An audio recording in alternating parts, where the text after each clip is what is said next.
estudiantes de Urbanismo 2, Arquitectura del Paisaje.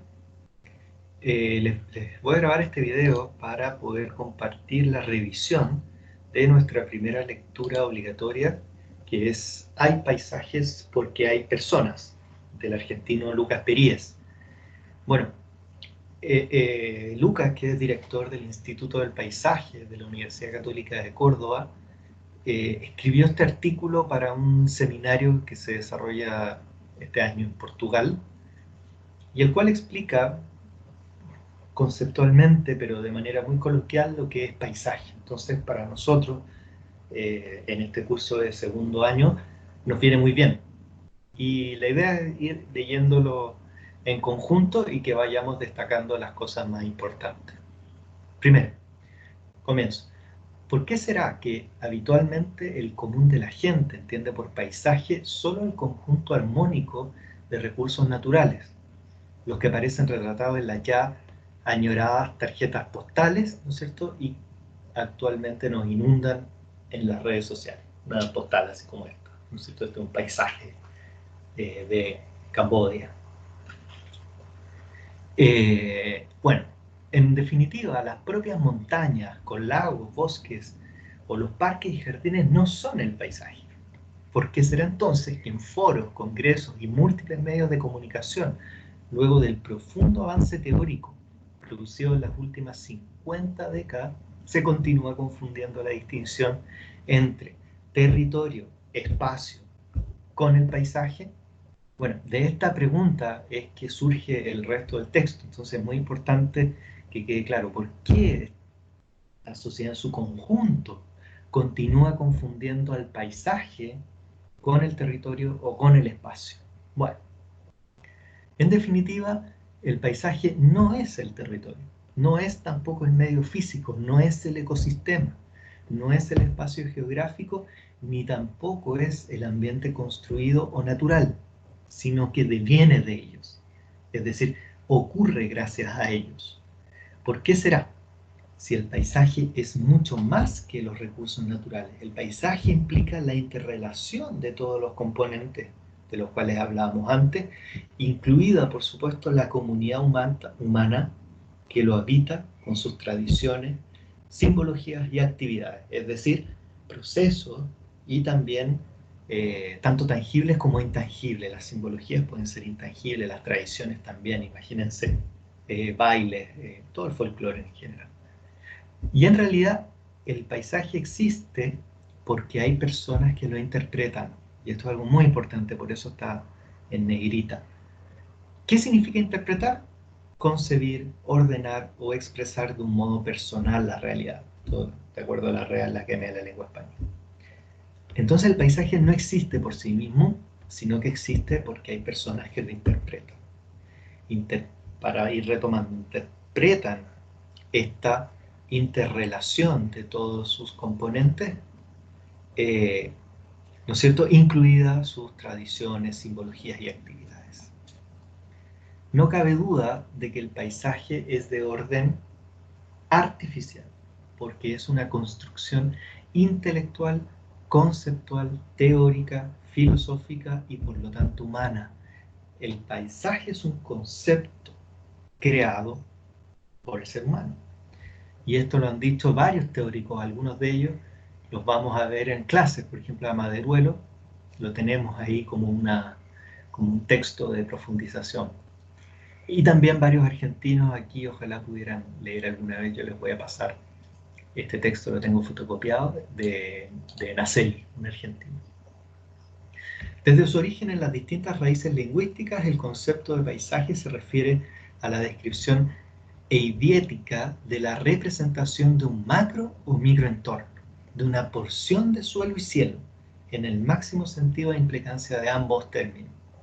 Siempre que exista una persona que perciba un determinado entorno, ya sea de manera directa porque lo habita, o por medio de un soporte sustituto como una fotografía, un video, se estará construyendo conceptualmente un paisaje como imagen mental, la cual es el resultado y síntesis de lo observado, o de lo percibido, podríamos agregar. Esta imagen no es solo de tipo visual, que es justamente el alcance que hacía recién, ya que incorpora todo el sistema perceptivo y además se asocia a la experiencia de vida, la mochila cultural, ¿no es cierto?, la formación cultural. También la formación ética y estética, la educación de la mirada de quien sea que perciba. La educación nos referimos a cómo esa persona ve, ¿cierto?, cómo esa persona mira, ¿no?, que todos miramos distinto. Por consiguiente, en todo espacio de nuestra Tierra y su atmósfera, al que llegue una persona, se activará la producción de paisajes. Hay paisajes que por su dimensión física, cualidad espacial, predominio de componentes, se los puede categorizar. ¿De qué manera? Prístinos, no sé, prístino se refiere a como intocado o algo así, o muy natural, rural, industrial, urbano o arquitectónico, desde los más extensos y compartidos a los más próximos e íntimos, como por ejemplo el imaginario colectivo de la Patagonia argentina chilena, todos podemos tener un imaginario, ¿no es cierto?, colectivo, o mi paisaje doméstico. En el caso de los uruguayos, por ejemplo, tienen un imaginario colectivo sobre lo que es la Rambla, este texto, ¿no es cierto?, esta fotografía, para ellos es algo muy propio, ¿m? Y todos tienen un imaginario colectivo. Nosotros acá en Chile podríamos tener un imaginario colectivo de lo que es la Plaza de la Dignidad actualmente, e incluso tenemos este imaginario colectivo, los que no han estado ahí, sobre lo que era el paisaje de la Plaza Italia y lo que es el paisaje actualmente de la Plaza de la Dignidad.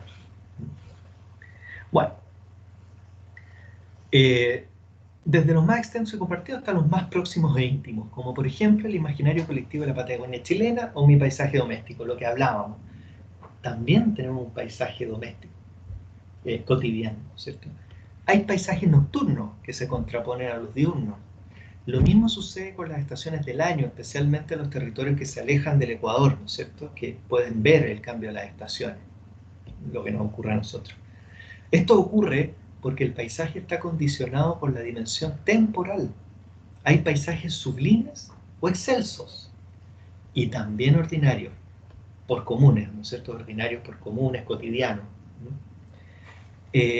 Pero ambos, tanto los excelsos, estos sublimes, como los ordinarios o comunes, tienen su particular belleza y carácter. ¿Y por qué carácter subrayado? Porque, si bien es cierto, la belleza aparece como un ámbito subjetivo, el carácter del paisaje, en cambio, es una condición objetiva que nosotros podemos identificar y evaluar a través de herramientas que nuestra disciplina, la arquitectura del paisaje, ha proporcionado y que ustedes las van a ir aprendiendo a lo largo de la carrera. También están los paisajes deprimidos, marginales, devastados, y como la Corporación Patrimonio Paisaje que funciona en Chile, declara los paisajes miserables, ¿verdad? Y bueno, teniendo en cuenta esto, claro que puede haber mejores o peores paisajes, ¿no es cierto?, en términos de calidad de vida, pero también en términos de excepcionalidad escénica. Hay paisajes de riqueza o abundancia y de pobreza o indigencia. Los hay de equidad y de desigualdad. Hay paisajes públicos a los que se tiene libre acceso y hay otros privados por ser exclusivos para cierta élite. Hay paisajes deseados, aquellos que nos gustaría poder apropiar, y hay otros rechazados, los que no nos identifican, de los que nadie quisiera tener que vivir. Hay paisajes patrimoniales con declaratorias oficiales, ¿no es cierto?, normativas, por sus elevados valores culturales y naturales, que incluso inciden en el desarrollo de las economías. Hay paisajes intangibles, donde los rituales, las celebraciones, los modos de vida, usos y costumbres los hacen trascendentes.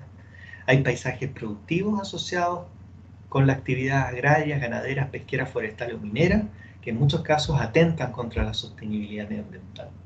También hay paisajes catastróficos, esos que resultan de los hechos culturales, como los atentados, guerras, los incendios, contaminación, o de los propios ciclos de la naturaleza, las llamadas, entre comillas, desastres naturales, terremotos, tsunamis, erupciones.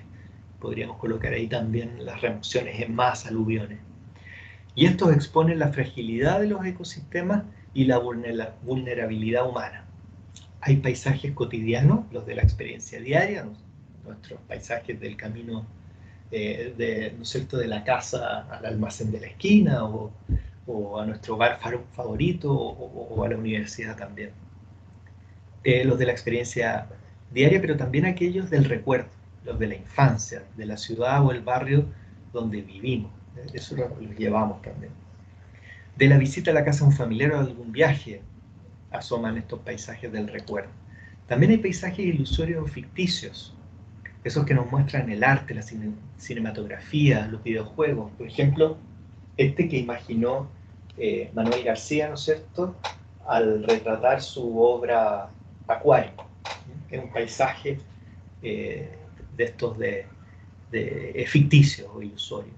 También paisajes sonoros y también paisajes míticos que nunca vamos a contemplar personalmente, como el paraíso de la tradición judeocristiana, pero que por la literatura o la pintura podemos conocer.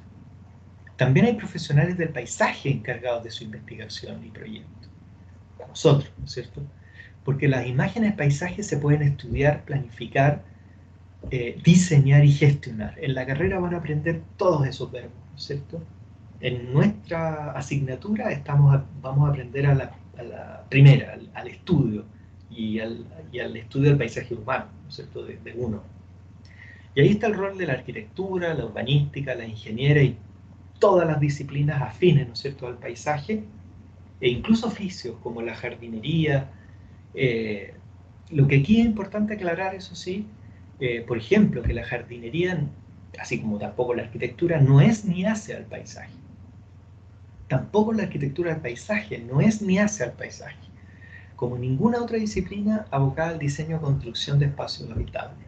¿Por qué? Porque hay que aclarar que nosotros, como arquitectos del paisaje, no vamos a crear paisaje. Como lo hemos leído, revisado anteriormente, el paisaje ya está creado. Entonces, cuando nosotros, y en este caso el autor Lucas Perías dice que tampoco hay creación de paisaje, es porque siempre se trata de la transformación, porque se estará interviniendo en una estructura espacial preexistente. Es decir, ya hay un paisaje, ya tiene un carácter paisajístico ese espacio, ¿no es cierto?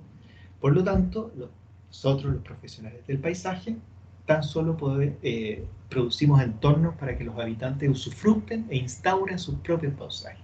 Porque en definitiva, hay tantos paisajes como la cantidad de personas que habitan, perciben, interpretan y asocian e imaginan incluso el universo. Así que esta ha sido la revisión del texto. Aquí está la referencia bibliográfica, la revisión del texto. Hay paisajes porque hay personas de Lucas Perías, pero pueden revisar este video en conjunto y también sacar sus reflexiones, ¿verdad? Sus propias reflexiones sobre esto, y así poder encontrarnos en la próxima clase del jueves 16. Nos vemos, que estén muy bien. Chao.